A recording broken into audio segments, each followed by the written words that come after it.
नमस्कार, स्वागत आपका। मैं हूं आपके साथ मनुरा सक्सेना। रूस ने ईरान के परमाणु कार्यक्रम को लेकर एक बड़ा प्रस्ताव रख दिया है। रूस कह रहा है कि वो ईरान का सारा उच्च समृद्ध यूरेनियम अपने पास लेने को तैयार है। ये प्रस्ताव अमेरिका और ईरान के बीच चल रहे परमाणु गतिरोध को खत्म करने के लिए है। रूस के राष्ट्रपति व्लादिमीर पुतिन ने यह आइडिया पहले भी अमेरिका और कुछ क्षेत्रीय देशों के साथ चर्चा में रखा था।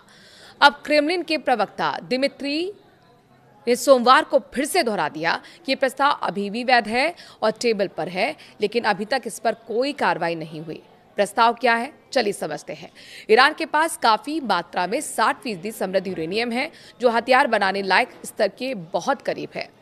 रूस का कहना है कि अगर शांति समझौते का हिस्सा बने तो रूस ये पूरा स्टॉक अपने यहाँ ले सकता है। इसके बदले ईरान को सिर्फ शांतिपूर्ण परमाणु कार्यक्रम चलाने की इजाजत मिलेगी, लेकिन हथियार बनाने वाली कोई भी गतिविधि बंद करनी पड़ेगी। रूस का मानना है कि इससे अमेरिका और इजरायल की जो मुख्य चिंता है वो दूर हो सकती है।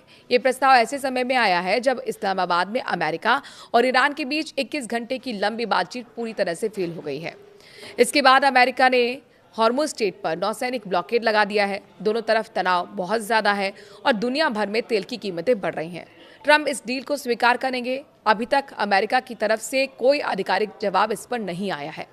कुछ रिपोर्ट्स में जरूर कहा गया कि मार्च में पुतिन ने ट्रंप को फोन पर यह आइडिया दिया था, लेकिन ट्रंप ने उसे ठुकरा दिया था। अब स्थिति बदल चुकी है क्योंकि हॉर्मुज़ पर ब्लॉकेड शुरू हो गया है और सीज फायर बहुत कमजोर है। ट्रंप बार बार कह चुके हैं कि ईरान को परमाणु हथियार बनाने की कोई भी क्षमता नहीं रहनी चाहिए।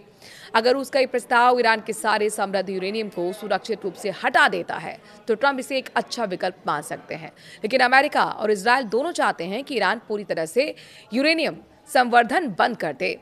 सिर्फ स्टॉक रूस को ट्रांसफर करने से उनका मकसद पूरा होता है या नहीं, ये अभी साफ नहीं है। ईरान की तरफ से भी अभी कोई प्रतिक्रिया आई नहीं है। ईरान पहले से ही कहता रहा है कि उसका परमाणु कार्यक्रम शांतिपूर्ण है और वो किसी भी विदेशी दबाव में समर्पण नहीं करेगा। आगे क्या होगा, ये प्रस्ताव एक कूटनीतिक कोशिश ही है। रूस ईरान का पुराना साथी भी है और दोनों देश के बीच अच्छे संबंध हैं। अगर ये डील आगे बढ़ी तो रूस मध्यस्थ की भूमिका निभा सकता है, लेकिन फिलहाल हॉर्मुज़ स्ट्रेट पर ब्लॉकेड जारी है। तेल की कीमतें ऊंची हैं और दोनों तरफ से सख्त बयानबाजी भी तेज है। सऊदी अरब और दूसरे खाड़ी देश भी इस पूरे मामले पर चिंतित हैं और अमेरिका से ब्लॉकेड हटाने की अपील भी कर रहे हैं। स्थिति अभी भी बहुत संवेदनशील है। अगर ट्रंप इस रूसी प्रस्ताव को स्वीकार कर लेते हैं और ईरान भी मान जाता है तो तनाव कम हो सकता है, लेकिन अगर कोई पक्ष नहीं मानना तो जंग और भी बढ़ सकती है।